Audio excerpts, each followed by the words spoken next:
Itong gabi mga kapatid, we are going to enter into chapter 18 of the book of Revelation. And just to give us a summary sa mga napag-aralan po natin in the past few Fridays, kapag sinabi po yung salitang Babylon, hindi po ito tumutukoy po sa literal na lugar na kung tawagin Iraq. It does not refer to the literal place called Iraq, but rather, ang ibig sabihin po ng Babylon in the Bible ay tumutukoy po sa isang oppressive power. Okay? Yun po ang ibig sabihin ng Babylon. It is an oppressive power. Dahil sa mga natutunan po natin mula po sa Lumang Tipan in the Old Testament, sino po yung mga ginamit ni Satanas to oppress God's people? Unang-una, we see Egypt. And then after that, we see Assyria. And then after that, pumasok po dito ang Babylon. Matter of fact, it was actually Babylon, mga kapatid, na nagwasak po sa templo ng mga Hudyo. And we see that all throughout the Old Testament. So kapag sinabi po ng Revelation, yung salitang Babylon, ang nilalarawan po nito is an oppressive power. It is referring to something or a state or a power na umuusig or persecuting the Church of God. Ngayon, sa panahon po ni John, what did Babylon mean? In the first century, lagay ko lang po first century, ang ibig sabihin po ng Babylon in the first century sa panahon po ni John is Rome. Okay? It is Rome. And we've come to learn that dahil po sa mga ilang teksto that we have come to see that sometimes ang Babylon po is labeled as Rome and Rome is labeled as Babylon dahil nagkakaisa po sila sa kanilang karakter, pag-uugali, their attitude of persecuting the church, their mentality of persecuting the church ay kapareho lamang. Pero in our modern day, ano po ang nilalarawan po ng Babylon? Well, dahil po wala na po yung tinatawag na Roman Empire, in our modern day, lagay ko na lang po MD, ang ibig sabihin po ng Babylon today is the world. Because when you ask the question, who are the people that persecute the church? At ang sagot po dito ay walang iba kundi ang mundo. It is the world. And how do we know this? Well, if you turn with me in the Gospel of John, chapter 15. Turn with me in the Gospel of John. How do we know that the world now symbolizes spiritual Babylon? John chapter 15. At dito po tayo in verse 18. John 15 verse 18. Sabi po ng salita ng Diyos in John 18 or John 15 verse 18, sinabi pa ni Jesus, kung napopoot sa inyo ang mga taong makamundo, alalahanin ninyo na ako ang una nilang kinapootan. Verse 19, kung kabilang kayo sa kanila, mamahalin nila kayo. Pero hindi kayo kabilang sa kanila, kundi pinili ko kayo mula sa kanila, kaya napopoot sila sa inyo. Verse 20, tandaan nyo ang sinabi ko sa inyo na walang aliping mas higit sa kanyang amo. Kung inusig nila ako, uusigin din nila kayo. At kung sinunod nila ang aking salita, susundin din nila ang iyong salita. Verse 21, uusigin nila kayo dahil sumasampalataya kayo sa akin at dahil hindi nila kilala ang nagsugo sa akin. So when you look at all these semantic usages ng symbolism of Babylon, we know that Babylon is never portrayed as positive. Lagi po negative. Sila po ang laging umuusig po sa mamamayan ng Diyos.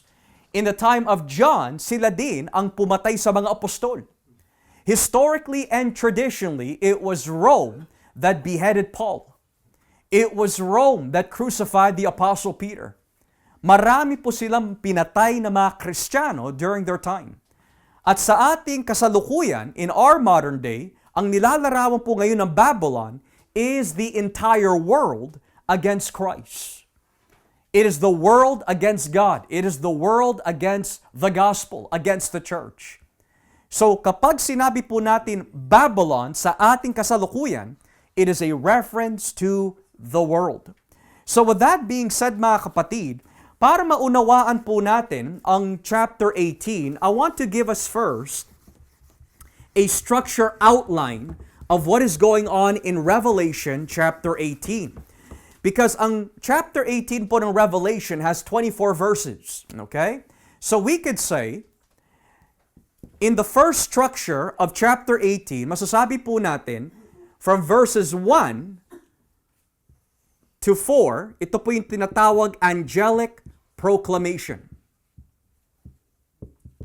Okay? So this is 18:1 to 4. Okay?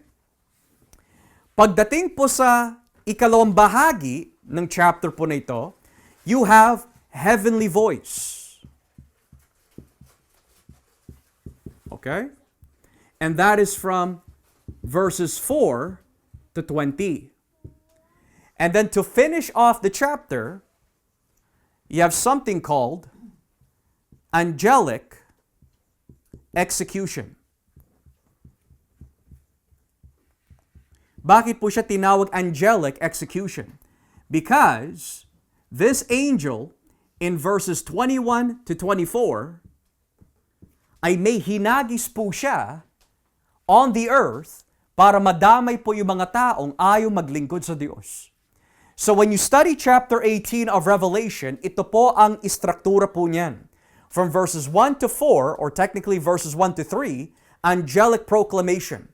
From verses 4 to 20, heavenly voice. And from verses 21 to 24, angelic execution. Okay? So ngayon, simulan po natin dito in angelic proclamation. Let's begin in verse 1. Sabi po dito, pagkatapos nito, after this, nakita ko ang isang anghel na bumaba mula sa langit. Makapangyarihan ang anghel na ito at nagliwanag ang buong mundo dahil sa kanyang kaniningan. Or in English, after this I saw another angel coming down from heaven. He had great authority, and the earth was illuminated by his splendor. Now, ang mga anghel in the book of Revelation, minsan tumutukoy po ito sa isang literal na anghel. Minsan ang anghel po ay tumutukoy po kay Kristo. Minsan ang anghel ay tumutukoy po sa mga propeta o lingkod ng Diyos in the book of Revelation. Pero dito mga kapatid, there is a great debate going on with relation po dun sa identity of the angel. Yung anghel po ba na binabanggit po dito in verse 1, is this a regular angel? O ito po ba ay isang Christophany? Nang ibig sabihin, it is a manifestation of Christ. Well, unang-una, when you look at yung mga description po na binigay, ang sabi po dito, he had great authority. That's one. Pangalawa, the earth was illuminated by his glory or by his splendor. Now, one of the clues that we can see here mga kapatid, ang mga anghel po minsan in the book of Revelation, kung may tinataglay po sila ng mga gaytong klaseng mga katangian, it is not because they are divine, but rather they are representatives of God. So it's not their glory, but rather God's glory. Halimbawa, kung titignan po natin on chapter 10, beginning at verse 1, ito po ay isang halimbawa that Jesus could perhaps be the angel that is being referred to here. In chapter 10, verse 1 of Revelation, sabi po ng Biblia, pagkatapos nito, isa na namang makapangyarihang anghel ang nakita ko. Bumaba siya mula sa langit, nababalot siya ng mga ulap at may bahaghari sa kanyang ulo. Ang mukha niya ay nagliliwanag tulad ng araw, at ang mga paa niya ay parang nagliliyab na apoy. Then I saw another mighty angel coming down from heaven. He was robed in a cloud, with a rainbow above his head. His face was like the sun, and his legs were like fiery pillars. So we have come to learn that ang nilalarawan po ng clouds represents divinity. Kasi ang Diyos lang ang pwede po mag-fly upon the clouds. Bukod dito, the rainbow symbolizes yung covenant faithfulness of God. So here's another description that this angel is not a regular angel. So there is huge evidence in chapter 10 verse 1 that yung anghel po na binabanggit po dito might be Christ Himself. Ngayon, dun sa binasa po natin kanina in chapter 18 verse 1, paano ho tayo makakatiyak that this is not a regular angel? Well, two descriptions. Sabi nga po ng Biblia, He had great authority, and secondly, ang kanyang kalwalhatian covered the whole earth. His glory, His greatness, His splendor covered the whole earth. And the question you want to ask is this: meron po ba pinaghuhugutan ang anghel na ito from the Old Testament? So, that's the question. Basahin po natin ang Ezekiel chapter 42. Ezekiel chapter 42, or actually 43, I'm sorry. Ezekiel chapter 43, beginning at verse 1. Ezekiel chapter 43, beginning at verses 1 and 2. Ezekiel chapter 43, verses 1 and 2. Sabi po ng Biblia, Ezekiel 43, verses 1 and 2. Pagkatapos, dinala na naman ako ng tao sa daanan sa gawing silangan. Verse 2. At doon ay nakita ko na dumarating mula sa silangan ang makapangyarihang presensya ng Diyos ng Israel. Ang tunog ng pagdating niya ay parang rumaragasang tubig at ang lupain ay lumiliwanag daw sa kanyang dakilang presensya. In English, then the man brought me to the gate facing east, and I saw the glory of the God of Israel coming from the east. His voice was like the roar of rushing waters, and the land was radiant with His glory. Now, ang tanong po dito, according to Ezekiel, sino po yung lumiliwanag ang kanyang kadakilaan? It is the presence of God. Now, kung ikukumpara po natin yan to chapter 18 of Revelation, yung anghel, meron po siya tinataglay po na similarities doon sa binabanggit sa Ezekiel. Unang-una, yung anghel po, his glory illuminated the earth. Pagdating po sa Ezekiel, yung presensya mismo ng Diyos ang nagbigay liwanag sa buong lupa. Now, I want to give you some technicalities po dito. In Hebrew, kapag sinabi po yung salitang lupa in Hebrew or land, this is from the Hebrew word eretz.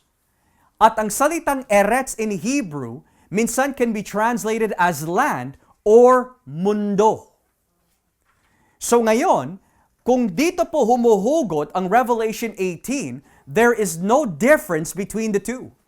Whether it be world or land, the point here is the glory of their presence illuminates the earth or the land.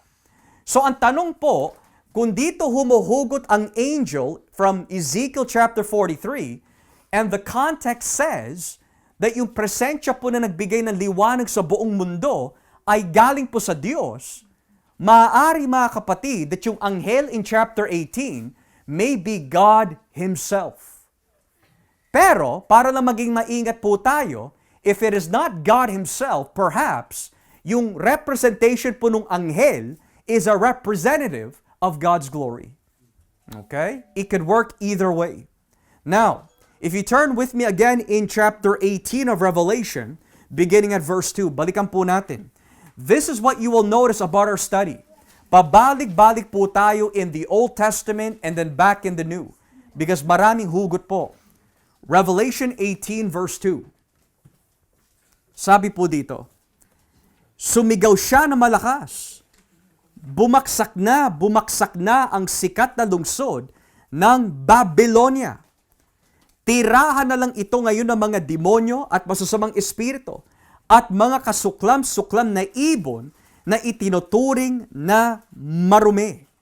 In English, with a mighty voice he shouted, Fallen, fallen is Babylon the Great. She has become a dwelling for demons and a haunt or prison for every impure spirit, a haunt or prison for every unclean bird, a haunt or prison for every unclean and detestable animal. Now, notice how it says, fallen, fallen. Bumaksak na ang Babylonia. Now, yung ibig sabihin po ng bumagsak na ang Babylonia is another way of saying, dumating na po ang judgment ng Diyos sa mundo. Now, there is going to come a time, mga kapatid, na lahat ng kasamaan that we see in our world ay mananagot sa Panginoon. Walang kasamaan in our world na hindi pinagsisihan ang kanilang kasalanan na hindi mananagot sa Diyos. Every evil doer, every evil work, every evil agenda is going to give account to God. Mananagot po sila. Matter of fact, if you turn with me in chapter 14,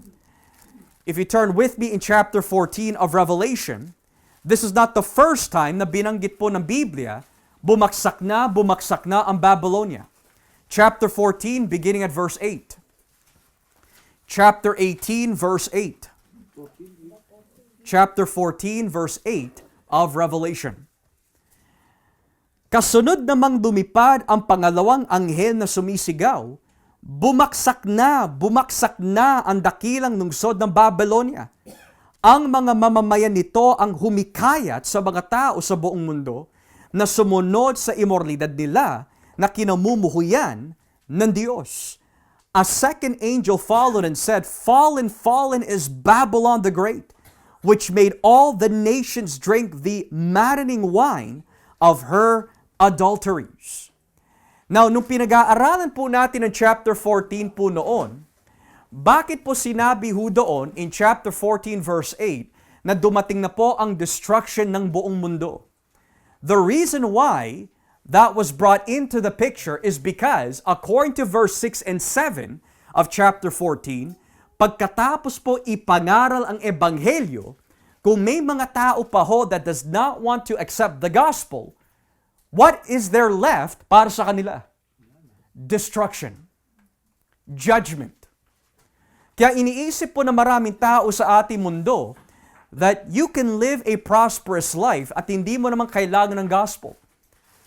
You don't have to believe in the gospel para maging mayaman, maging ituring ka ng mga tao bilang pinagpala.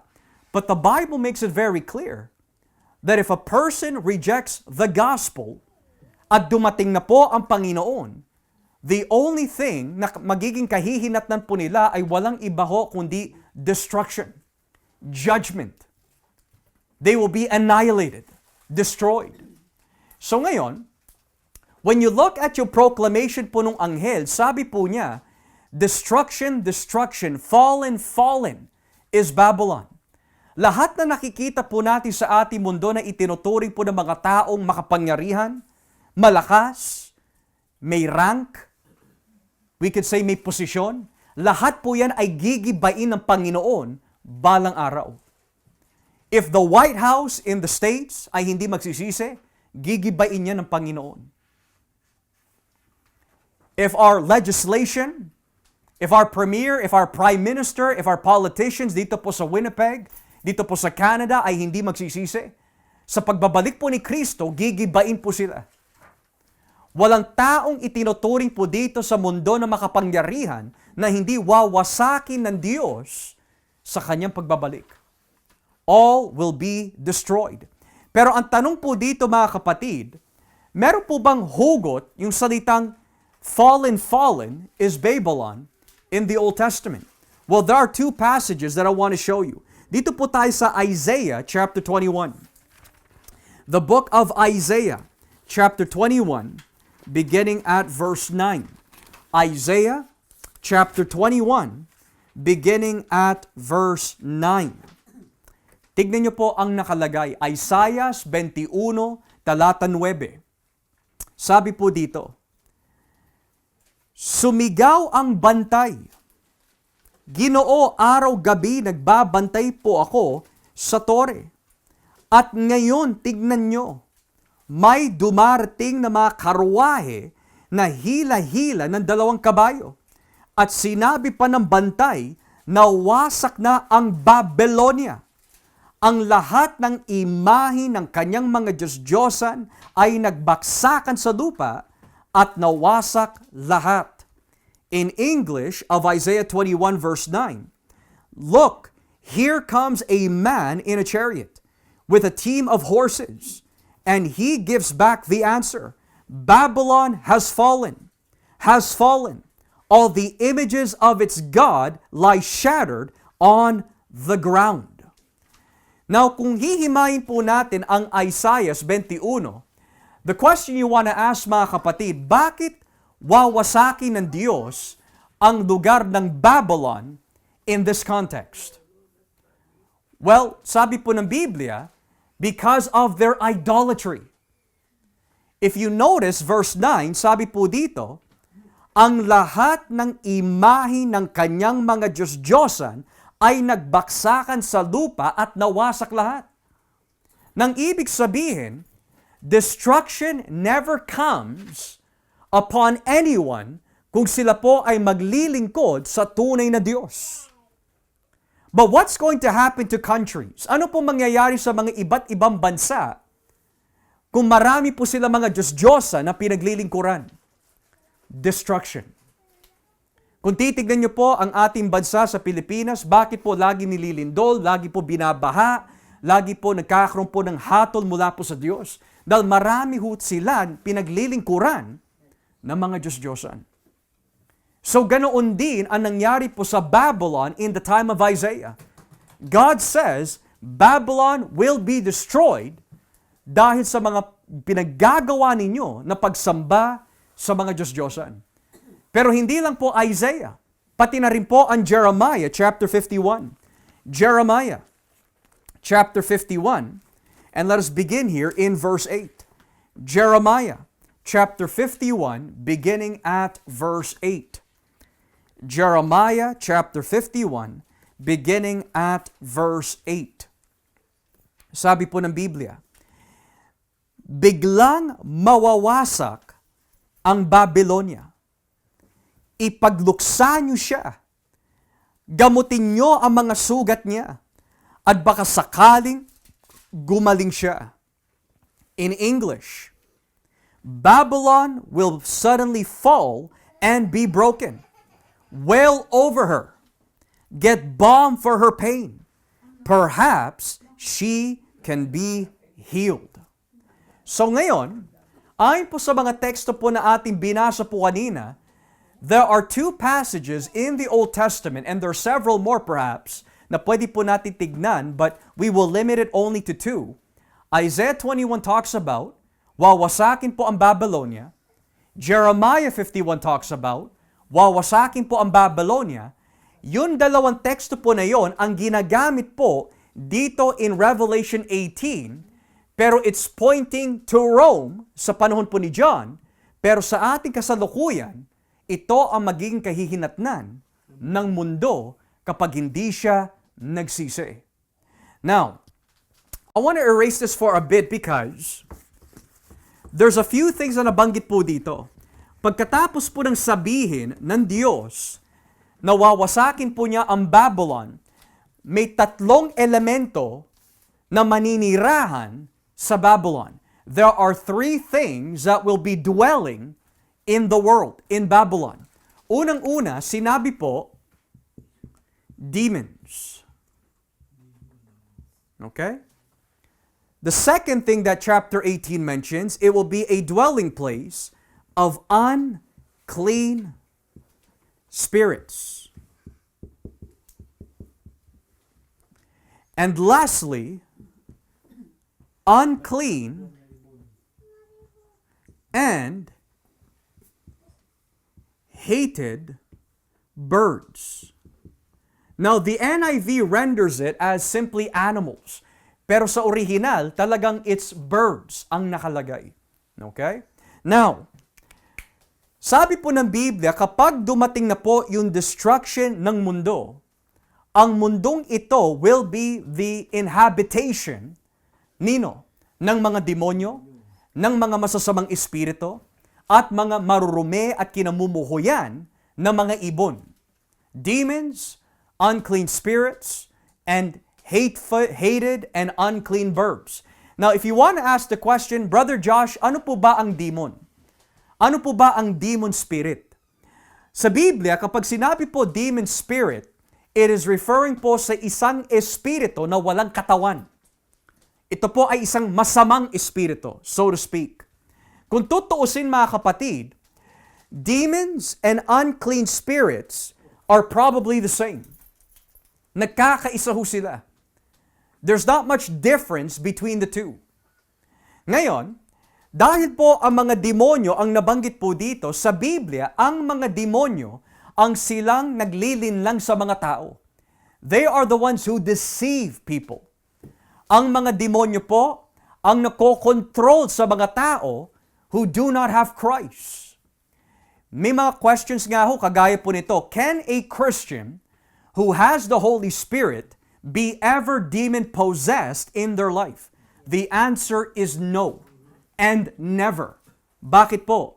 Dahil kapag sumasa atin na po ang banal na Espiritu, hindi na po siya aalis sa atin. At dahil sumasa atin po ang Holy Spirit, imposible na tayo po ay pasukan at pagharian ng demon spirit. Okay? Ngayon, may mga nagsasabi, yung taong yan that is now demon-possessed, they used to be a Christian. Well, the Bible teaches us, if they claim to be Christians, pero na-possess po sila ng demon spirit, sigurado they were never born again to begin with. Because once you have the Holy Spirit, demons can never reign in your life. But, we have to be careful. Demons may not possess you, but they can try to influence you and tempt you. There's a difference. Hindi ka po nila pwede pagharian sa loob, pero pwede po tayo tirahin sa labas. In the sense of wrong thoughts, in the sense of wrong doctrine, in the sense of deception. Okay? Now, before we move on to letter B, Pastor, are demon spirits fallen angels? There is a debate po amongst biblical scholars that ang mga demonyo po daw, if they are angels or they are separate from angels. Walang masyadong detalye binibigay po ang Biblia, pero I take the view na yung demon spirits and unclean spirits are no more than fallen angels. Okay? Yun ang aking pananaw po dito for several reasons. But I will not get into it. Perhaps, pwede ko na lang po ipaliwanag sa Q&A, pero ang demon spirits and unclean spirits and fallen angels, sa aking pagkakaintindi ng Biblia, could be all one and the same. Okay? Ngayon, when you get here to letter C, sabi po ng Biblia, it will also be a place kung saan naninirahan ang mga maduduming ibon. So ngayon mapapaisip ka, bakit ibon? Well, when you read the Old Testament, kung natatandaan po natin, there were certain foods na hindi pwede kainin ng mga Israelita. And in Jewish tradition, ayon po sa komentaryo ng mga rabbi sa mga ilang teksto ng Lumang Tipan, tuwing may mga binabanggit po na ibon sa isang negatibong aspeto, they understood these birds to represent unclean demon spirits. And what are those verses na tinutukoy po ng mga rabbis? Well, unang-una mga kapatid, let's go in Isaiah chapter 13. Isaiah chapter 13, beginning at verse 19. So mapapansin po ninyo in our studies, we're going to go back and forth, Old and New and Old Testament. Isaiah 13 verses 19 to 22. Isaiah 13 verses 19 to 22. Tignan niyo po ang nakalagay. Isaiah 13, 19 to 22. Ang Babylonia ay kahariang pinakamaganda sa lahat ng kaharian. Ipinagmamalaki ito ng kanyang mga mamamayan, pero wawasakin ko ito katulad ng Sodom at Gomorrah. Verse 20, at hindi na ito titirahan magpakailanman. Walang Arabong magtatayo roon ng kanyang tolda at wala ring pastol na mag-aalaga roon ng kanyang mga tupa. Verse 21, magiging tirahan na lang ito ng mga hayop sa gubat, titirahan ng mga kuwago, at ng iba pang mababangis na hayop ang kanilang mga bahay, at lulukso-lukso roon ang mga kambing na may ilap. Verse 22, aaululong doon sa mga tori nila at mga palasyo ang mga asong gubat. Nalalapit na ang pagwasak ng Babylonia, hindi na ito magtatagal. Now, in English of verse 21, but desert creatures will lie there. Jackals will fill her houses. There the owls will dwell.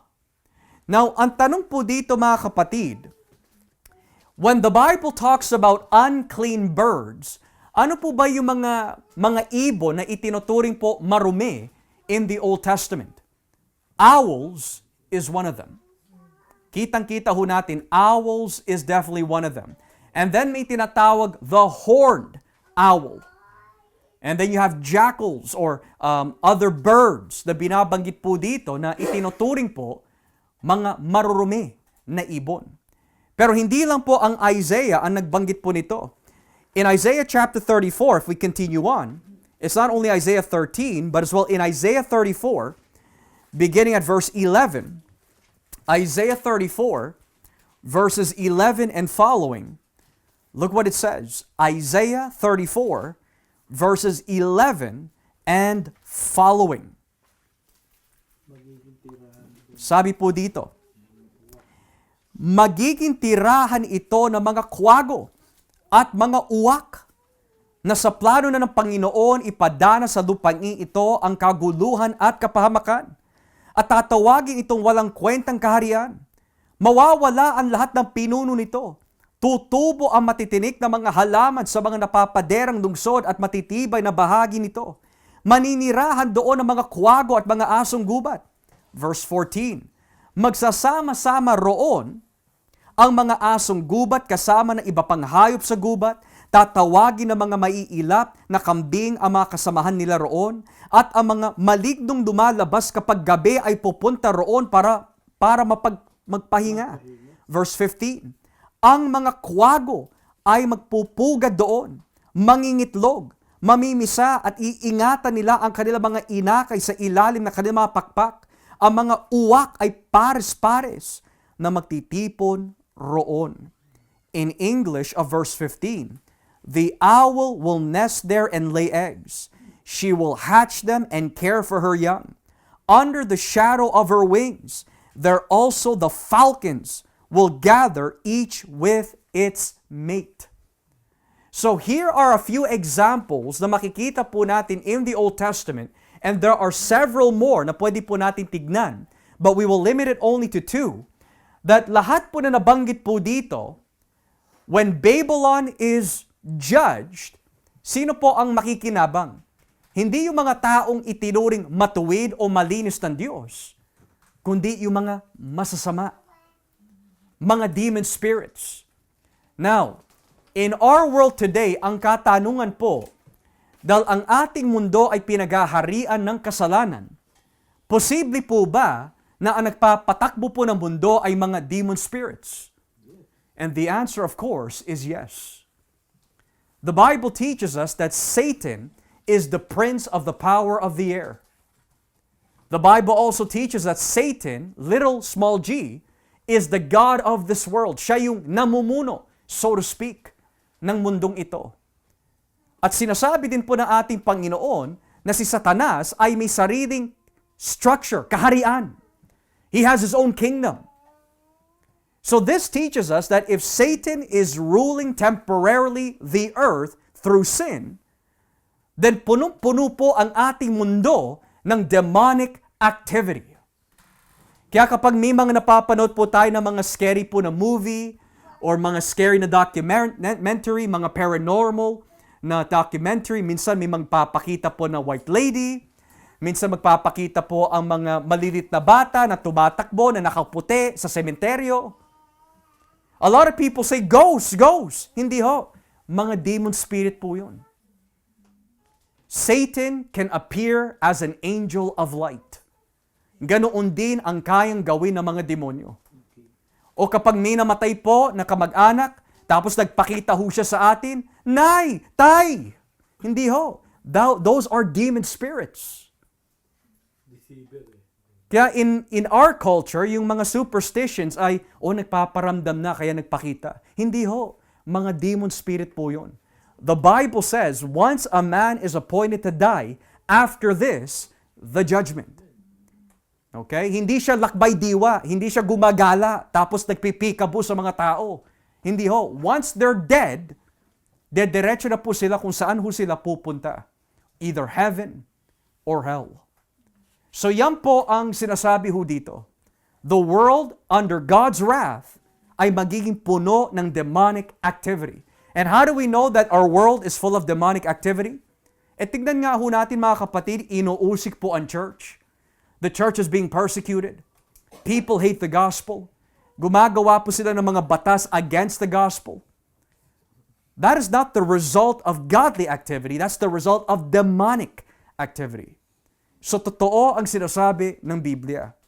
So with that being said, balikan po natin ang chapter 18 of Revelation and let's work with verse 3. Revelation chapter 18 beginning at verse 3.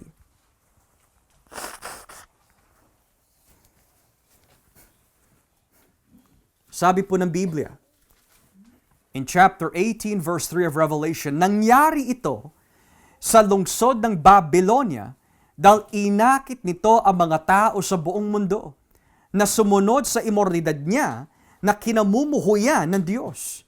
Ang mga hari sa mundo ay nakipagrelasyon sa kanya at yumaman ang mga negosyante sa mundo. Dahil sa kanila, siya bumibili ng mga pangangailangan niya upang masunod ang bisyo at kalayawan niya. For all the nations have drunk the maddening of wine of her adulteries. The kings of the earth committed adultery with her, and the merchants of the earth grew rich from her excessive luxuries. Now, according to verse 3, may nagpapayaman po sa dalawang klase na tao. You have kings and merchants. Kapag sinabi po kings, sa panahon po ni Juan, in the first century, kings was understood sa ating modern day na parang mga emperors or presidents or prime ministers. Okay? Yun ang ibig sabihin po ng hari sa panahon po nila John. Kung itutumbas po natin sa ating kasalukuyan na panahon, yun ang ibig sabihin po ng hari. Parang prime minister, president of those days. And then secondly, binanggit po yung salitang merchants. Ano pong ibig sabihin ng merchant? A merchant in our day ay parang businessman, tradesman, entrepreneur, someone na nagbibigay po ng supply. And the Bible says, these two ay yumayaman po dahil po sa Babylon. Now, kung sa panahon po ni John, Babylon represented Rome by characteristic, ang tanong po dito historically, paano po pinapayaman ng Roma ang mga hari noon at ang mga businessmen po noon in the time of John? Historically, may tinatawag po Pax Romana. Ano ho ibig sabihin po niyan? When you study the history of Rome, kaya po yung mga tao ay aliw na sambahin po ang mga Diyos-Diyosan of Rome is because ang ginagawa po ng mga politicians in Rome is that binibigay po nila ang lahat ng pangangailangan ng mga tao, pero ito ang kapalit. Honor our gods. So ang ibig sabihin po ng Pax Romana means Roman peace. Yun ang ibig sabihin po ng Pax Romana. Roman peace. Pax, peace. Romana, Rome. Roman peace. Nang ibig sabihin, gusto mo magkaroon ng mapayapang pamumuhay dito sa lungsod na ito? Ayaw mo na magkaroon ng trouble sa amin in the government? We will give you what you want para yumaman ka, pero ito ang kapalit. Paglilingkuran mo ang mga Diyos-Diyosan na pinaglilingkuran namin. Paglilingkuran mo kami bilang Diyos mo. Yun ang gawain po in the time of John, na kung tawagin historically, Pax Romana. Para magkaroon po ng kapayapaan ng mga tao sa lungsod, all you gotta do is honor our gods and we will give you prosperity. Now, parang may kahawig dun sa pinag-aaralan po natin in Revelation 13. Ang sabi po ng halimaw, if you take the mark of the beast, you can buy, you can sell, you can do whatever you want. Kaya lang, may kapalit. You have to serve me. So ito ang itinuturo po ng Biblia, that yung mga hari at yung mga merchants, kaya gustong-gusto po nila na paglingkuran po ang Rome, is because nakukuha po nila whatever they want. And this is the temptation that Satan gave Jesus in Matthew 4 and Luke chapter 4. Di ba ano po yung inalok po ni Satanas kay Jesus? Well, I will give you lahat ng kaharian. I'll give you the whole kingdoms of this world. But all you gotta do is serve me. Na bakit hindi po kumagat si Kristo? Buot pa ho siya sa kanya na pagiging Diyos po niya, buot pa ho na siya po ay puspos ng Espiritu, buot pa ho na alam niya ang salita ng Diyos. But another reason why hindi kumagat po si Kristo dun sa inaalok ni Satanas is because Jesus understood the scriptures in teaching that one day, there's nothing left in this world that will last to eternity. So, kung ibibigay ni Satanas ang kayamanan dito sa mundo, mawawala din balang araw. And if Jesus were to submit to Satan, nagkasala ho siya sa Diyos. Pero yan ang inaalok ng mga demonyo sa ating mundo. Don't serve Christ, I will give you the riches temporarily, pero hindi nila pagsasabi sa mga tao that after this, you will be tormented for all of eternity. Malakas ang pandaraya ng mga demonyo. Ngayon, kung babalikan po natin ang chapter 18, beginning at verse 4. Chapter 18, verse 4. So papasa na po tayo doon sa tinatawag po na heavenly voice. Chapter 18 of Revelation, beginning at verse 4, we are now entering the second structure of the chapter, which is the heavenly voice. Sabi po dito, pagkatapos, may narinig ako isa pang tinig mula sa langit na nagsasabi, kayong mga mamamayan ko, lumayo kayo sa Kanya, upang hindi kayo maging bahagi sa ginagawa niyang kasalanan, at upang hindi ninyo danasin ang parusang nakalaan sa Kanya. In English, then I heard another voice from heaven say, come out of her, my people, so that you will not share in her sins, so that you will not receive any of her plagues. So what do you notice here? Three things. A, there is a voice. Saan? From heaven. Pangalawa, ang sabi po dito, according to verse 5, ang utos po ng Diyos is for them to come out of Babylon. Bakit po?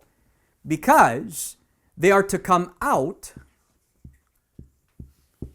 of her sins. And the third thing that we learn, bakit po nila kailangan umalis po dito? She will be punished. Now, ang tanong po dito mga kapatid, kanino kayang boses po ito? Kasi we see in the book of Revelation, madalas po natin naririnig, and there was a voice, and there was a voice, and there was a voice. Minsan, there was a voice in the altar, there was a voice in the temple, there's a voice from heaven.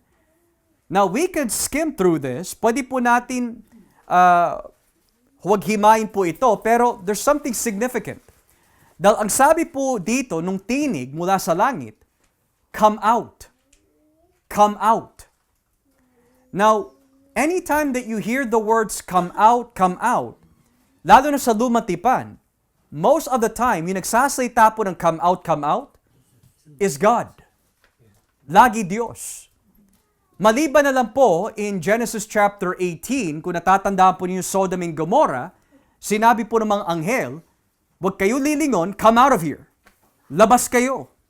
But most of the time in the Old Testament, yung nagsasalita po palagi of come out, tapos may kaduktong pa, my people, is always God. Now, where do we find this? Well, turn with me again mga kapatid in Jeremiah 51. Balikan po natin Jeremiah 51. Because if this is correct, maaari ito po ay boses o tinig ng Diyos. This might be God who is speaking. Jeremiah 51, beginning at verse 6. Jeremiah 51, beginning at verse 6. Sabi po ng salita ng Diyos, tumakas kayo mula sa Babylonia. Iligtas ninyo ang iyong buhay. Hindi kayo dapat mamatay dahil sa kasalanan ng Babylonia. So may kahawig. Panahon na para gantihan ko siya ayon sa nararapat sa mga ginawa niya. Flee from Babylon, run for your lives. Do not be destroyed because of her sins. It is time for the Lord's vengeance. He will repay her what she deserves. Wait, may kahawig. The Bible says, come out of her sins. Eh yan din yung binanggit sa Jeremiah 51. Pero hindi pa ho natapos diyan. If you skip down with me mga kapatid, ibaba po ninyo ang basa in verse 45 of Jeremiah 51. So read down to verse 45. In verse 45 of Jeremiah 51, tignan niyo po ang nakalagay. Mga hinirang ko, lumayo na kayo sa Babylonia. Iligtas ninyo ang iyong buhay bago ko ibuhos ang galit ko. Come out of her, my people. Run for your lives. Run from the fierce anger of the Lord. Nang ibig sabihin, kung yung nagsasalita po dito in Jeremiah 51 ay wala pong iba kundi ang Diyos, it is greatly possible that yung tinig or the voice from heaven in chapter 18 of Revelation might possibly be God. It could possibly be God yung nagsasalita. And why? Kasi tignan niyo po yung mga ginamit po niya na salita. Come out. She will be punished. Eh sa Jeremiah 51, nakita ho natin, sino po yung nagsasalita na lumabas kayo, hahatulan siya. It is God. So if this is correct, maaari po yung boses that we've heard in Revelation 18 may in fact be God. Now, on a side note mga kapatid, in our church, sometimes we have questions such as, bakit ang higpit yung patakaran po dito in the church at bakit napakahigpit ng Diyos sa kanyang mga utos for the church? Halimbawa, do not love the world. Do not be like the ungodly. Do not conform to the things of this world. Bakit napakahigpit ng Diyos? Because the world one day ay wawasakin ng Panginoon. And if you identify with the world, sabi po ng James 4 verse 4, kaaway ka ng Diyos. So when God tells you through the Word, keep your mind renewed. Don't be occupied sa mga bagay dito sa mundo. It's because iniingatan tayo ng Diyos to not be partakers ng kanilang kasalanan. There's a reason why sinabi, do not be unequally yoked with unbelievers. Di ba may mga usong-uso po sa mga young Christians, sa mga single Christians, nanliligaw po sila ng mga tao na hindi naman Kristiyano. And then one day, they bring them to the church trying to convert them. Mali yun. Hindi paraan ng Diyos yun.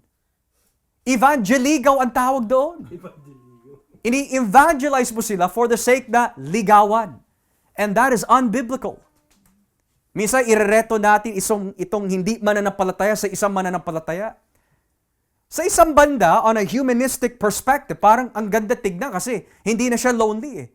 Pero ang sabi ng Biblia, do not be unequally yoked dahil you'll be a partaker of their sins. Kapag pinagsama ang isang mananampalataya sa isang hindi mananampalataya at naging iisang katawan na lang ho sila, it's tainted. Pero sa isang banda, the Bible also does teach us, however, sa konteksto naman ng mag-asawa, let's say for example, ikaw ay nakapag-asawa ng hindi mananampalataya pero hindi ka pa born again noon. Ngayon na born again ka, na-realize mo mali pala. Ngayon sinasabi po ng Biblia, you have to remain in that marriage. But God no longer treats that marriage as unclean because according to 1 Corinthians 7, dahil po sa relasyon mo sa Panginoon, itinuring po ng Diyos yung marriage po na yan as malinis na. Not saying that malinis na po yung lalaki at yung mga anak ninyo in salvation, but malinis in the sense of godly influence. You've been set apart. So ngayon, sabi ng Biblia, come out of her. Huwag ka makihalubilo sa kanila in the sense, don't live like the world. Don't enjoy the world. Don't copy the world. Everything that you listen to, everything that you look at, if you are being drawn to it, the Bible says, come out of her. Kapag tayo po ay bumabiyahe, what's the type of music you listen to? If you look at yung content ng mga music na pinapakinggan po ng mga tao, it's all involving sex, drugs, money, power. It's all about self. Walang kinalaman sa Diyos. And as Christians, we are not to fill our minds with secular music na may ganong klaseng content. And here's another question. Brother Josh, are all worldly or secular music bad? Depende.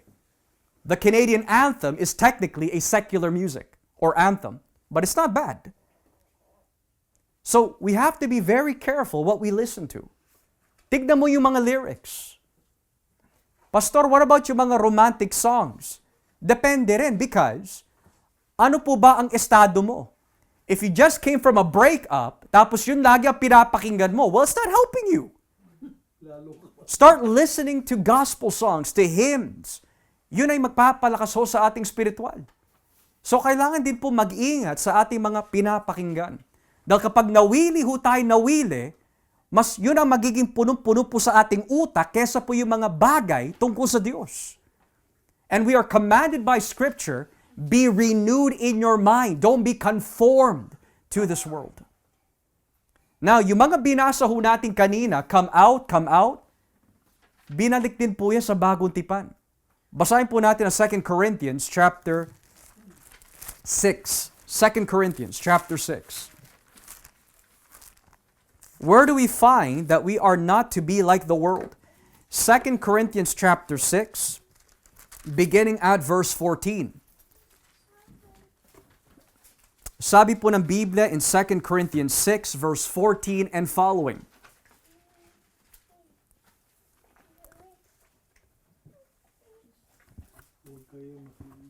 Huwag kayong makiisa sa mga hindi mananampalataya, sapagkat hindi maaaring magkaisa ang kabutihan at kasamaan, gaya ng liwanag at dilim, hindi rin sila maaaring magsama. Verse 15. At kung paanong hindi magkasundo si Kristo at si Satanas, ganoon din naman ang mananampalataya at ang hindi mananampalataya. Verse 16.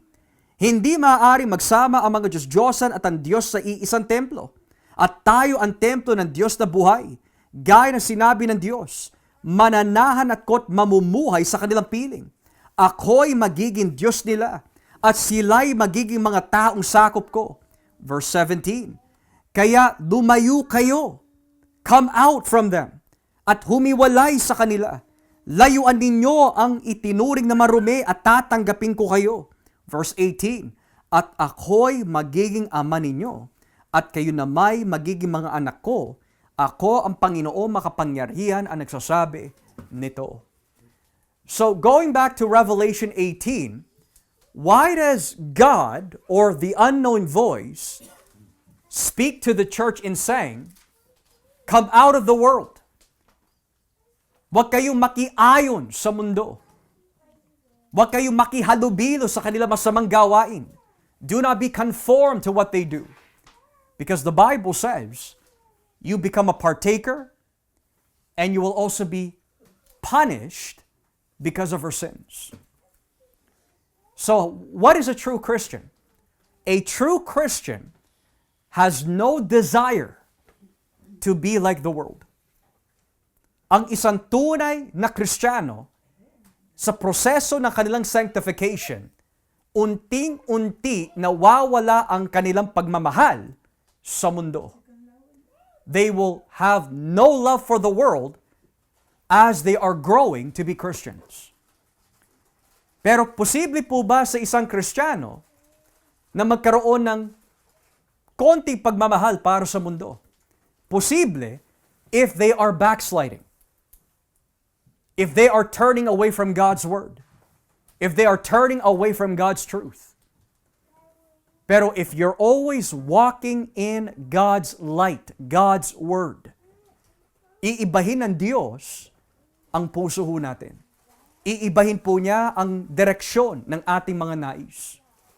Kaya napaka-importante na hindi po tayo makiayon sa mundo. Now, as we hit verse 5 of chapter 18. Chapter 18, verse 5. Sabi po ng Biblia, ang bunton ng kanyang kasalanan ay abot hanggang sa langit at hindi na palalagpasin ng Diyos ang kanyang kasamaan. For her sins are piled up to heaven and God has remembered her crimes. Now, here is another reason kung bakit po sinasabi ng Diyos or the unknown voice na umalis kayo, humiwalay from the world. Because the sins of the world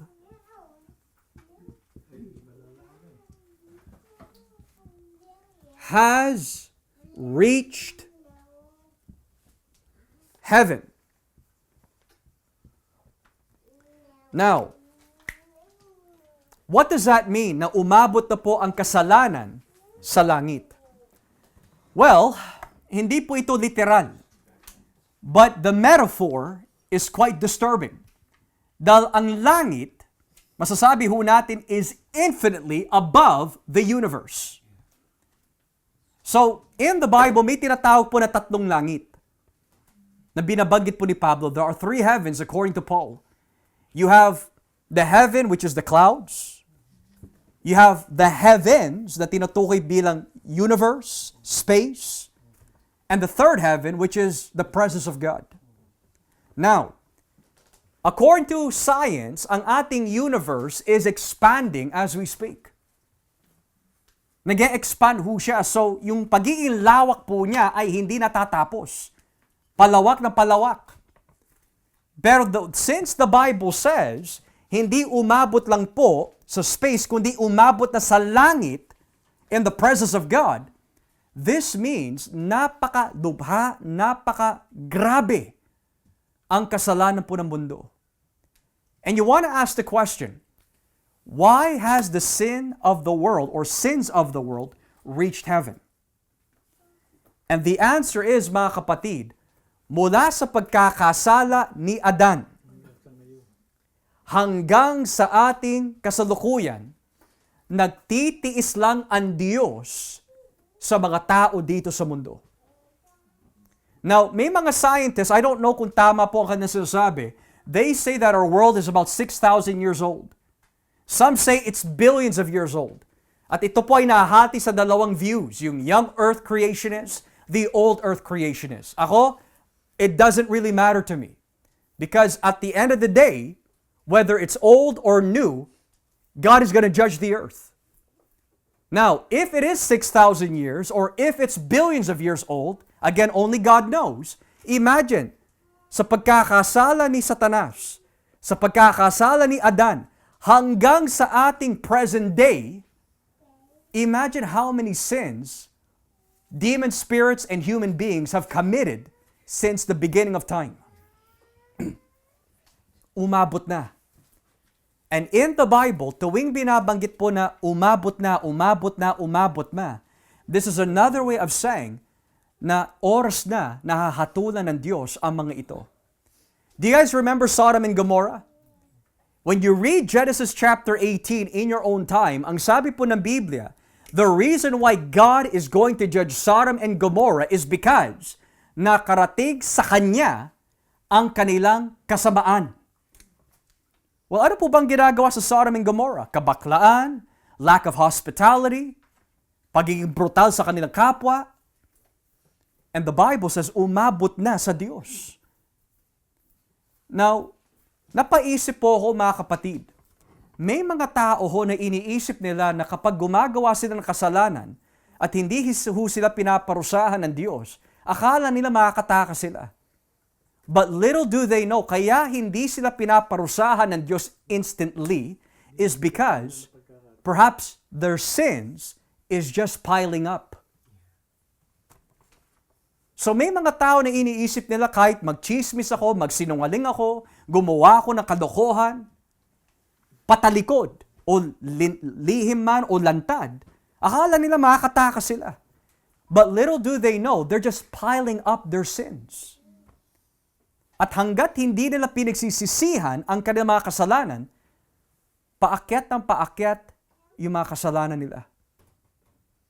And when it reaches, so to speak, the throne of God, doon po hahatulan ng Diyos ang mga ito.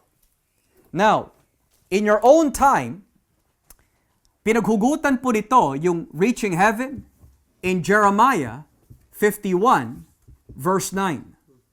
Diyan po pinaghugutan yung tekstong yan. Jeremiah 51 verse 9. Now, as we move to verse 6 of Revelation 18. Revelation 18 verse 6. Sabi ho, gawin ninyo sa Kanya ang ginawa niyang masama sa inyo.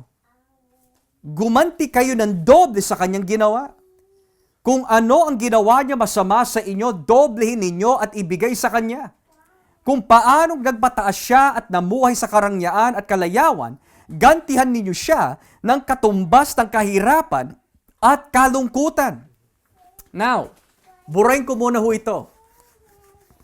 What is the word that we see in verses 6 and 7 na madalas na binabanggit at ginagamit? What is the word that is frequently used in Tagalog? Gantihan. Or in English, pay her back.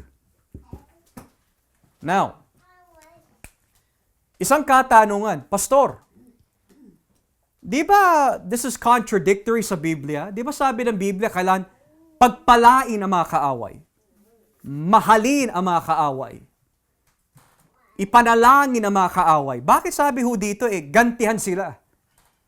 Yung ganti na binabanggit po dito ay hindi ganti galing sa tao, kundi ganti galing sa Diyos.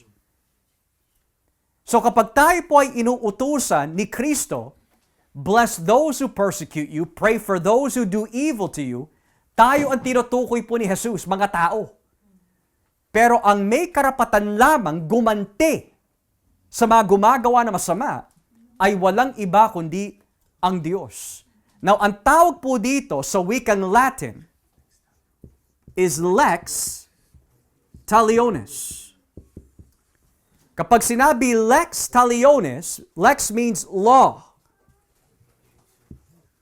of retaliation.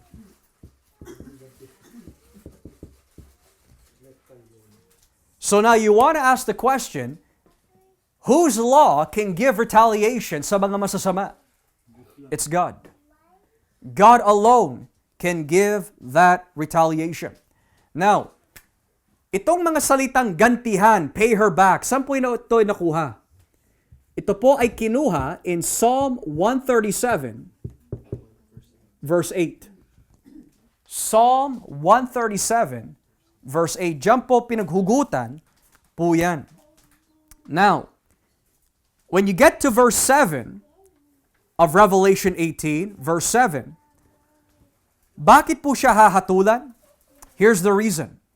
Kung paanong nagpataas siya at namuhay sa karangyaan at kalayawan, gantihan ninyo siya ng katumbas na kahirapan at kalungkutan.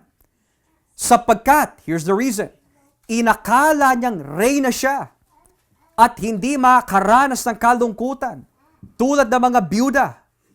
Verse 8, dahil dito, sabay-sabay na darating sa kanya sa loob lang ng isang araw ang mga salot, mga sakit, kalungkutan at gutom pagkatapos susunugin siya sapagkat makapangyarihan ng Panginoong Diyos na nagpaparusa sa kanya. Now, what do you notice about verses 7 and 8? Ano po yung sinasabi po ng Babylon? Ano po sinasabi po ng mundo sa kanyang puso? I am a queen. I will never be a widow. I will never mourn. Now, when you read stuff like that, yan po ba ay expression ng nagpapakumbaba? Nagmamataas ang tawag dyan. And notice the pronouns na ginamit po dito, I. In the Old Testament, yan ang kinabaksakan po ni Satanas at ng mga ibang hari. When you get to the book of Acts, yan din ang kinabaksakan ni Herod. He looked at himself with the voice of God. Kapag ang tao ho ay punong-puno ng hangin, walang ginawa kundi ibida ang kanyang sarili. Sabi ng Biblia, ang nagmamataas, ibabagsak ng Diyos. Now, bakit po ang Rome ay punong-puno po ng hangin? Well, Rome was the super metropolitan of the day. Sa kanila dumalapit ang lahat ng mga negosyante, sa kanila dumalapit ang mga hari, so nasa kanila ang resources. Takot ang mga tao na makipaglabang sa Rome. Pero yan din ang sigaw ng mundo. I am too powerful. I am a queen. I will never mourn. Pero anong ibig sabihin, I will never be a widow? In those days, ang ibig sabihin po, I'll never be a widow. Ang widow kasi po are usually a reference sa mga taong walang suporta. In other words, hindi ako mawawalan ng mga taga-suporta. And yet, ang sabi po ng Biblia, wawasakin sila ng Diyos. Now, believe it or not, I am a queen, I will not be a widow, I will never mourn. May pinaghugutan din po yan sa Lumang Tipan. Turn with me in Isaiah 47. Isaiah chapter 47. Isaiah 47, beginning at verse 7. Isaiah 47, verse 7 and following. Tignan niyo po ang nakalagay. Isaiah 47, verse 7 and following. Now, this is about Babylon. Okay? Sabi po dito, sinasabi mong ang iyong pagiging reyna ay walang katapusan. Pero hindi mo inisip ang iyong mga ginawa at kung ano ang maidudulot nito sa iyo sa huli. Verse 8, kaya pakinggan mo ito, ikaw na mahilig sa kalayawan at nag-aakalang ligtas. Sinasabi mo pa sa iyong sarili na ikaw ang Diyos at wala ng iba pa. Inaakala mo ring hindi ka mababalo o mawawala ng mga anak. Verse 9, pero bigla itong mangyayari sa iyo. Mababalo ka at mawawalan ng mga anak. Talagang mangyayari ito sa iyo. Kahit na marami ka pang alam na mahika o panggagaway. naniniwala, verse 10, kang hindi ka mapapahamak sa paggawa mo ng kasamaan dahil inaakala mong walang nakakita sa iyo. Inililigaw ka ng iyong karunungan at kaalaman at iyon din ang dahilan kung bakit sinasabi mong ikaw ang Diyos at wala nang iba pa. So sino ko tinutukoy dyan sa Isaiah 47? Babylon. In-apply po ngayon sa Revelation 18 to Rome, pero sa ating kasalukuyan, to the world. So the world says we don't need Jesus. The world says we are powerful without Christ. But God says, one day, every knee will bow, every tongue will confess that Jesus is Lord. Now, kailan po wawasakin ng Diyos ang mga ito? Kasi ang Rome, you can't obliterate Rome na ganun-ganun lang by human power. Rome has a great military force. Lalo na po ang mundo. Our Canadian Armed Forces ay malakas. Ang US Armed Forces ay malakas. Russian Armed Forces, China's Armed Forces, malalakas sa mga yan. Hindi mo masasabi na pwede mo wasakin ang lahat ng mga yan in one day. Kung ito ang iiral ho natin. Pero ang Diyos, kaya niya po gawin yon.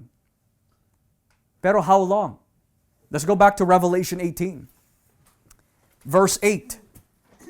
Revelation 18 verse 8. Kailan niya wawasakin ang mga ito? Sabi po in verse 8 of Revelation 18. Dahil dito, sabay-sabay na darating sa kanya sa loob lang ng isang araw ang mga salot. Now, I want us to focus on that word, isang araw, because meron po tayo mapapansin. In your English translations, it says, one day, God will bring all this down. Pero, one day and 1 hour are the same. Iisa lang yan in the book of Revelation. Now, how do we know this? Well, basahin niyo po ang verse 10. Revelation 18 verse 10. Tignan niyo po yung mga paulit-ulit. Verse 10. Tatayo lang sila sa malayo at magmamasid dahil takot silang madamay sa parusa ng lungsod na iyon. Sasabihin nila, sayang-sayang ang sikat at makapangyarihang lungsod ng Babylonia. Sa loob lang ng maikling panahon ay naparusahan siya. In 1 hour, your doom has come. Go to verse 17. Verse 17, baba niyo po yung basa, verse 17. Pero sa loob lang na maikling panahon na wala na ang lahat ng kanyang kayamanan. In 1 hour, such great wealth has been brought to ruin. And lastly, verse 19. Verse 19.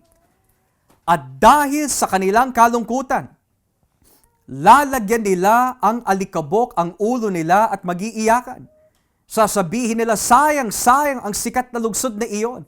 Dahil sa yaman niya, yumaman ang mga may-ari ng barko na bumabiyahe roon. Pero sa loob lang ng maikling panahon na wala ang lahat. In 1 hour, she has been brought to ruin. So paulit-ulit po yung sinasabi, 1 hour, 1 hour. Dahil ang 1 day, 1 hour, they are synonymous. They are synonymous. Now, as we come to a close, mga kapatid, when you look at verse 8, you can read this in your own time. In verse 8 of Revelation 18, humugot po siya sa Jeremiah 50, 31 to 34. Diyan po siya na humugot. Jeremiah 50, 31 to 34. But I also want to add a question po dito. We read in chapter 17, susunugin po ang Babylon. Yan din ang binanggit po kanina, susunugin siya. So 2 beses, binanggit po susunugin ang Babylon. In chapter 17, susunugin ang babaeng bayaran. Chapter 18, susunugin ang Babylon. Now, my question to you mga kapatid, sa lahat ng pwede gamitin po ng Diyos ng parusa, bakit apoy? Bakit sunog? Kasi sa isang banda, we've been reading in the trumpet judgments, the vial judgments, kapag ang Diyos ay nagbuhos ng galit, minsan, mga hail ang kanyang pinapadala. Minsan, mga malaso na tubig para walang mainom ang mga tao. Or minsan, mga anghel ang ginagamit po niya para patayin ang mga tao. But why fire? And why specifically on Babylon? The answer ay makikita in Leviticus chapter 21. Leviticus chapter 21, beginning at verse 9. Leviticus chapter 21, verse 9. Bakit kailangan sunugin ang babaeng bayaran? Bakit kailangan sunugin ang Babylonia? Leviticus chapter 21, verse 9. Look what it says.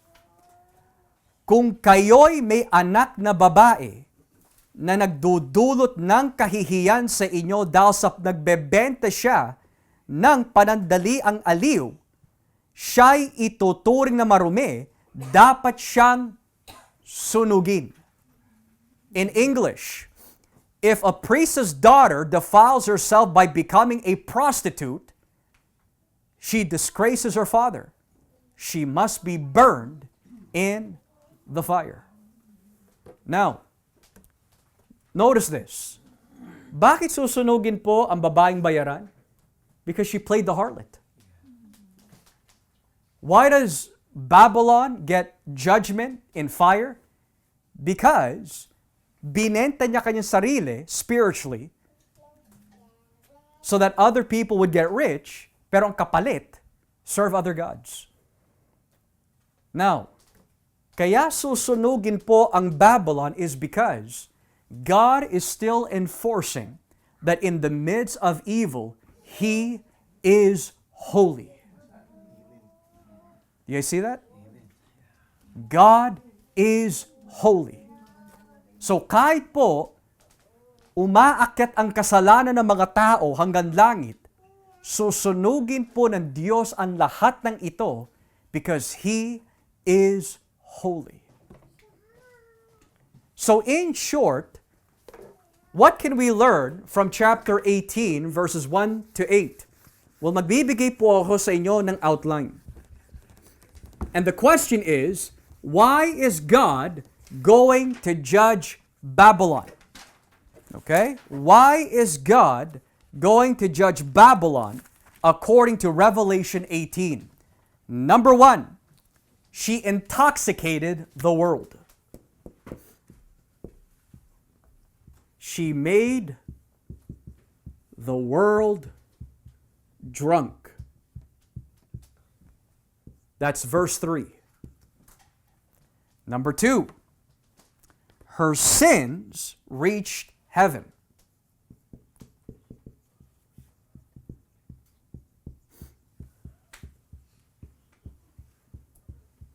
Okay? Oh, verse 5 pala, sorry. Number 3, she boasted in her heart.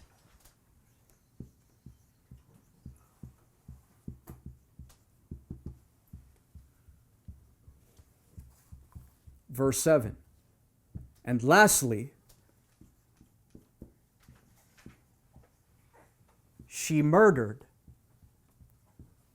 the saints or the church or the Christians. And that is in verse 24. So when you look at chapter 18, bakit parurusahan po ng Diyos ang mundo balang araw? Because dinaya po ng mundo ang mga tao dito. Secondly, sa sobrang kasamaan ng mundo, umabot na ang kanilang kasalanan sa langit. Pangatlo, sabi po dito, that siya po ay nagmataas sa kanyang puso. And lastly, kung pwede po natin basahin, chapter 18, verse 24 of Revelation, at dito na po tayo magtatapos. Chapter 18, verse 24, this is why God is going to judge her. At ang lungsod na iyon ang pumatay sa mga propeta at sa mga pinabalan ng Diyos at sa iba pang mga tao sa buong mundo. In her was found the blood of prophets and of God's holy people, of all who have been slaughtered on the earth. So if you are being persecuted as a Christian, if you are being attacked as a Christian, if your faith is being challenged as a Christian from the world, never retaliate. Pray for them, bless them, forgive them, because ang ganti ay magmumula sa Diyos. Why? Because God is holy. So with that being said, mga kapatid, nawa po sa ating pag-aaral nitong gabi, we have come to see the destruction of the world and the holiness of our God. And we are encouraged by a holy God to come out of the world para hindi po tayo madamay sa kanilang kasalanan. Does anyone have any questions this evening, related or unrelated sa ating pag-aaral? And I must remind you, tonight is our last Bible study for the year, so ask away. Okay? Does anyone have any questions this evening? Pastor, sino yung ganda tinutukoy doon? Yung bang si God the Father, God the Son, God the Holy Spirit? O yung tatlo? Saan ho? Yung sinasabi yung tungkol doon sa... Nagsasalita mula sa langit? It's hard to say. Di, Walang binabangit. It could be any one of them. Yeah. Okay? Anyone else? May mga katanungan po ba tayo, related or unrelated, to what we have learned tonight?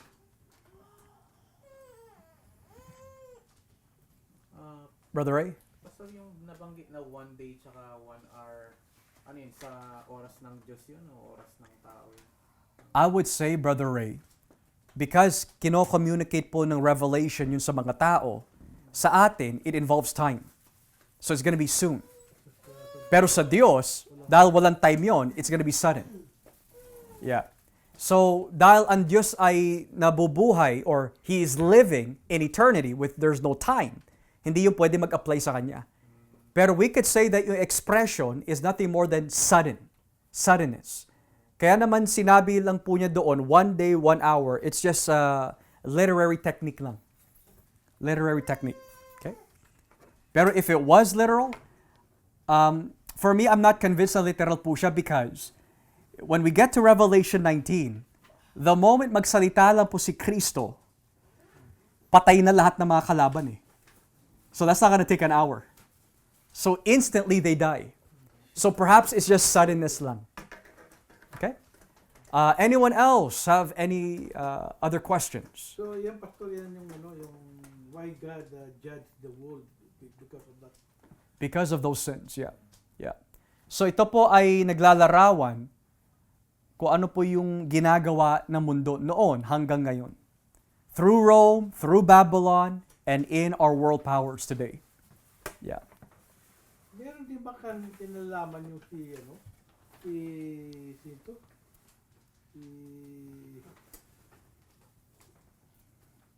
Ano pangalan ng yun?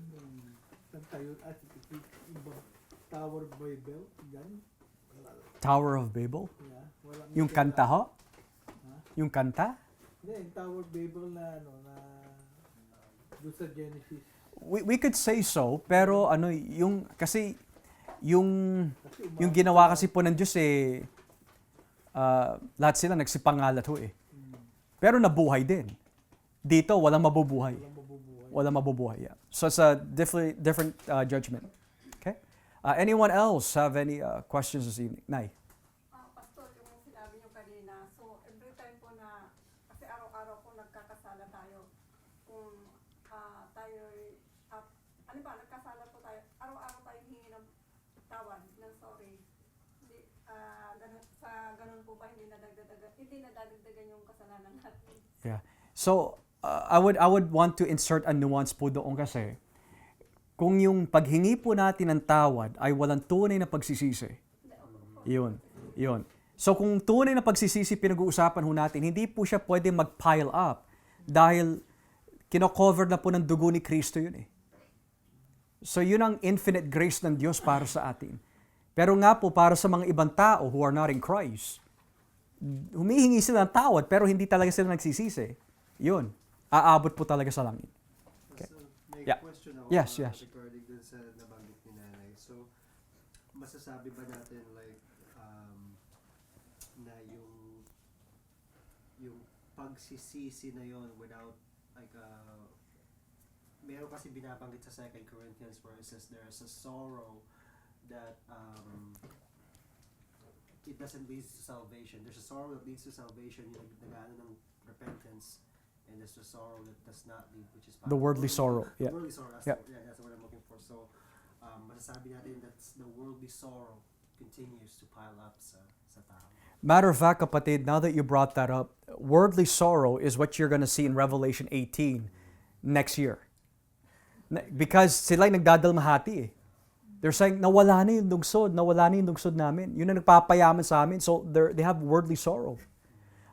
So, yeah, worldly sorrow is definitely what is being referred to here. Yeah. Anyone else have any other questions, related or unrelated? Ma, may tanong po kayo.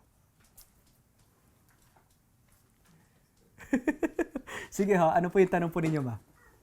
Ano ba ang bakit inuna ng Diyos yung ano ba ang bakit inuna ng Diyos doon sa pinag-aaralan natin ang mapagmataas tapos sumunod kasinungalingan? Ano ba ang ano doon? Pareho lang yun na mabigat na ano. Bakit niya inuna ang mapagmataas kaysa sa kasinungalingan? Yeah. Yung 7 kinamumuhian ng Diyos. Sa Kawikaan? Kawikaan 6? Pinag-aaralan natin yun. Yeah. Bakit o inuna yun? Yung mapagmataas? Yeah. Bago kasinungalingan?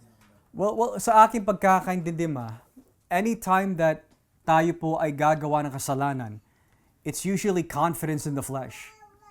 Usually, hindi tayo magpapakumbaba sa Diyos eh. Kaya tayo gumagawa po ng kasalanan deliberately dahil di po tayo nagpapakumbaba sa Diyos. So kung hindi po tayo nagpapakumbaba sa Diyos, that means tayo po ay nagmamataas. In other words, gagawin ko ito, so may confidence tayo, alam ko naman patatawarin ako ng Diyos eh. So pagmamataas na ho ang tawag doon. That's boasting. Pero sabi nga po ng Biblia, pride always comes before a fall. So ibabagsak ng Diyos ang mga nagmamataas. Now, dun sa Kawikaan 6, it's hard to say kasi minsan po ang estilo ng Proverbs is spontaneous. So I really don't have an answer po doon, pero my guess, again, I could be wrong, my guess is that the moment hindi tayo magpapakumbaba sa Panginoon, tuloy-tuloy na yung mga kasalanan. That's just my guess. Pero I could be wrong. Pwede ko po suriin sa komento po ng iba. And I'll get back to you. Okay? Nanay Leonila, may tanong po ba kayo? Nay? May tanong po ba kayo? Meron kang nabanggit na 3 klase ang langit. Yes po. Sino yung nasa second na langit? Well, Para saan yung pangalawang langit? so yung pangalawang langit na, yun ang tinatawag po na space. Universe. Kumbaga, yung mga planeta, yung mga between, yun ang tinutukoy na pangalawang langit. Yung unang langit, yan, yung mga himpapawid, the clouds, yung mga ulap, right? The third heaven is referring to the presence of God. So, saan po natin mababasa yun? Yung pahiwatig ay makikita po in 2 Corinthians chapter 12. Babasahin ko ho sa inyo, 2 Corinthians chapter 12. Kasi even in the Old Testament, ang tawag po sa space, ang kalangitan, the heavens. So 2 Corinthians chapter 12, beginning at verse 1,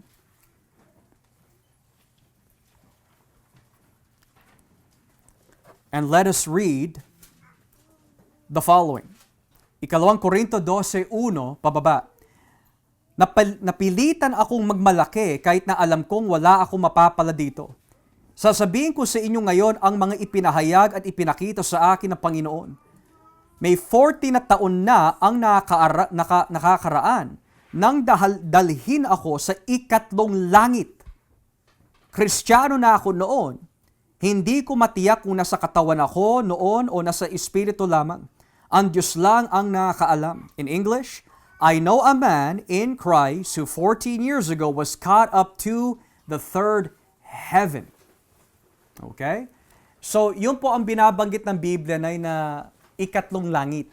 Yung ikatlong langit, yun po yung tinatawag na paraiso or the presence of God. Ang ikalawang langit, tumutukoy po yan sa space, where the stars, the planets are at. And the first heaven, the clouds. So, dyan nyo po mababasa na. Okay? Anyone else have any questions this evening? Bago ho tayo magtapos. Yes.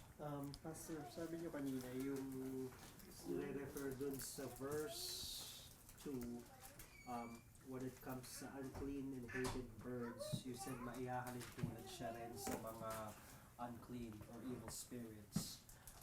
Now, yung ginamit na halimbawa, like, there's examples in the Old Testament how na puno-puno yung mga lugar ng unang klaseng ibon. Yes. Is there anything in Scripture na dahilan bakit ganitong klaseng mga ibon are those na hinahintulad as to the unclean spirits? I think it's because of their lifestyle. Scavengers. Okay. And a supporting verse for that is in Deuteronomy chapter 14. Deuteronomy chapter 14 verse 11. So ang tanong po ni kapatid na Alson, bakit pinagbabawalan po kainin yung mga uwak, yung mga owls, yung mga falcons, is because inutos po yon in Deuteronomy 14 verse 11 and following. Sabi dito, pwede ninyong kainin ang anumang klase na ibon na itinuturing na malinis.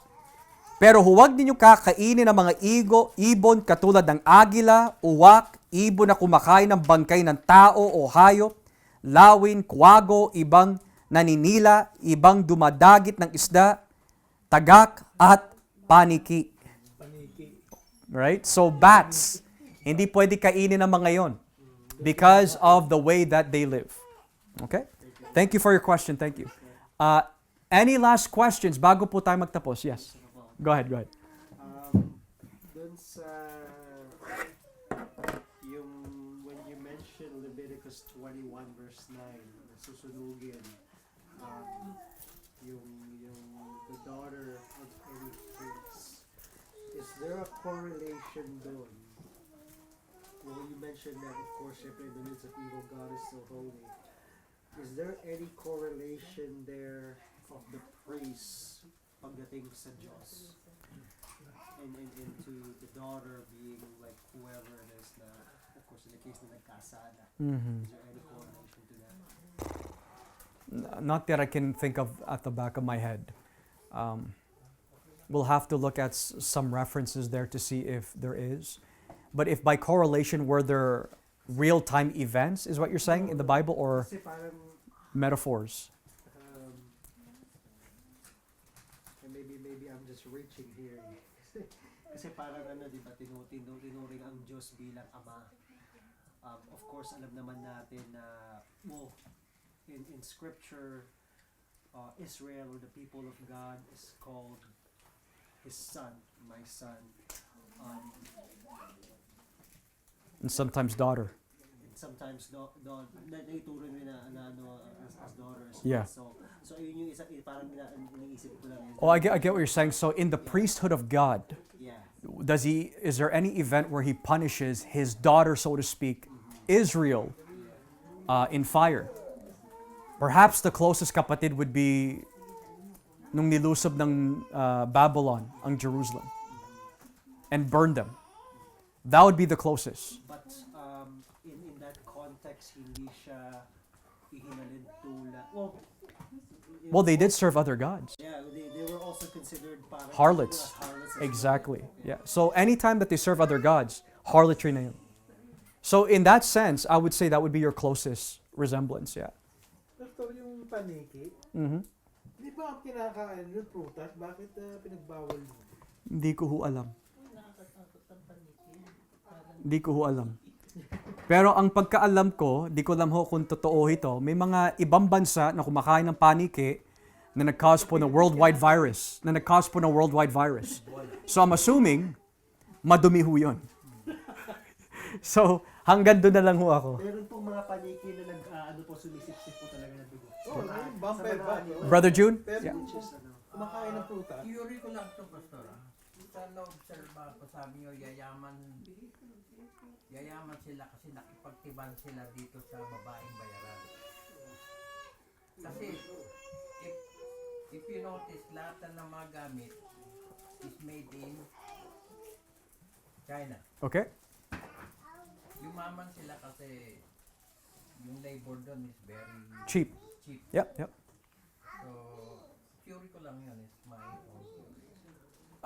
Again, basta any business na nagpapayaman para lamang sambahin ang ibang Diyos-Diyosan rather than God, yun ang nilalarawan po nun.